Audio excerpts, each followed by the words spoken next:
दिनै भारतआव गिबियाव एक नाम्बारा जाबाय गोदान रायजो सोरजिनायनि जेबो बिथांखि गैया। दिनै भारतआव गिबियाव एक नाम्बारा जाबाय गोदान रायजो सोरजिनायनि जेबो बिथांखि गैया।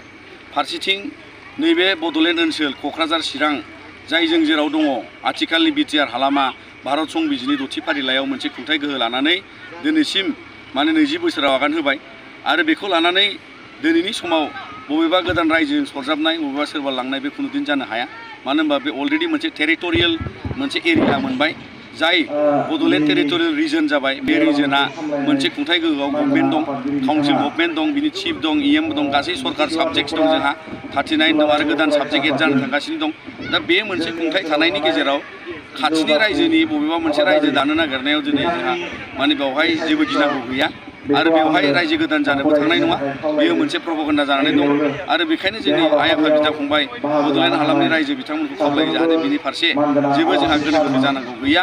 जोंहा अदेबानि बड'लेण्डआ बिटिआर हालामा दिनै गहपुर हालामसिम सिमलुगुरि लखिमपुरसिम जों गोलाव मोनसे ओनसोलखौ दिनै बिटिआर हिसाबै मोननो थांगासिनो दं।